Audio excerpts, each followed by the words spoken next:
இரு விகிதமுறை எண்களின் கூடுதல் 4/5 ஆகும். ஓர் எண் 2/15 எண்ணின் மற்றொரு எண்ணை காண்க. இரண்டு விகிதமுறு எண்களின் கூடுதல். இரண்டு விகிதமுறு எண்களின் கூடுதல். ரெண்டு விகிதமுறு எண்ணுக்கு நான் போடலாம். ரெண்டு கொஸ்டின் மார்க் போட்டுக்கலாமா? கூடுதல் நடுவுல குறி நிறுத்துறாங்க. அப்ப என்ன குறி போடணும்? Equal to.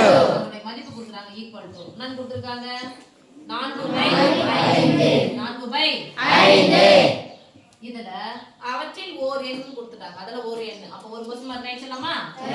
அதுல ஒரு எண் என்னது? என்ன 2/15? முன்னாடி எல்லாம் பிளஸ் இருக்குது. நான் பிளஸ் 2/15 எனில் மற்றொரு எண்ணை காண்க. இப்போ இந்த எண் வேணும்னா இந்த நம்பர் எங்க எடுத்துட்டு போணும்? சமக்குறிக்கு இந்த பக்கமா எடுத்துட்டு போணும். எடுத்துட்டு போலாமா? Yes miss. பிளஸ் 2/15 சமக்குறிக்கு அந்த பக்கமா போனா ஏன்னா இந்த ரெண்டுத்துக்கு நடுவுல என்ன குறி இருக்கு? பிளஸோ மைனஸோ இருந்துச்சுன்னா அந்த பக்கம் போகுது. ஒண்ணு மைனஸா மாறும்னா பிளஸா மாறும். நடுவுல பெருக்கலோ வகுத்தலோ இருந்தா தான் அந்த பக்கம் போகுதுன்னா மாமா பெருக்கலா இருந்துச்சுன்னா சமக்குறிக்கு அந்த பக்கம் போகுது வகுத்தலா மாறும். வகுத்தலா இருந்துச்சுன்னா சமக்குறிக்கு அந்த பக்கம் போகுது பெருக்கலா மாறும். இப்போ क्वेश्चन மார்க் போட்டு வச்சுக்கலாமா? ஈக்குவல் டு போட்டு இங்க என்ன இருக்கு அத அப்படியே போடுங்க. 4/5. இங்க பிளஸ்ஸா இருக்கிற 2/15 சமக்குறிக்கு அந்த பக்கமா போனா -5. இப்போ விகிதமுறு எண்கள்னு சொன்னாவே அதுக்கு இன்னொரு பேர் என்னது? பின்ன எண்கள். விகிதமுறு எண்ணுக்கு இன்னொரு பேர் என்னது? பின்ன எண்கள். கிளாஸ்ல படிக்கிற வரைக்கும் பின்னம் படிப்போம். தொகுதி பை பகுதி அப்படினு படிச்சிட்டு வரோம். பெரிய கிளாஸ் வந்த உடனே அது பேரு b/q வடிவம். மேல ஒரு நம்பர் இருக்கும் பை கீழ ஒரு நம்பர் இருக்கும். அதே நம்பர் இருக்காது. அதே நம்பர் இருந்துச்சு அது முழு எண்.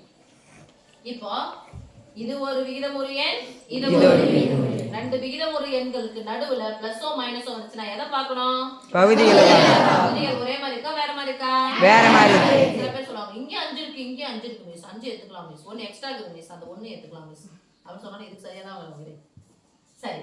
இப்போ இரண்டுக்கும் சம்பந்தம் இருக்கா இல்லையான்னு பார்க்கணும். ரெண்டுத்துக்கும் சம்பந்தம் இருக்கா இல்லையா? இருக்கு மிஸ். என்ன வாய்ப்பாடு? 5.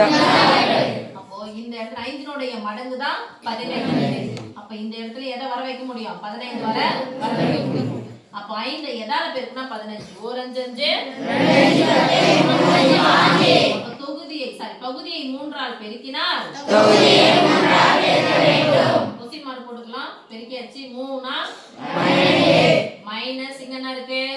2 5 5 15 15 எத்தனை முறை வந்தாலும் ஒரே முறை. அப்ப சொல்லுங்க பை 15. இப்போ 12ல இருந்து 2 நீங்கனா எவ்வளவு?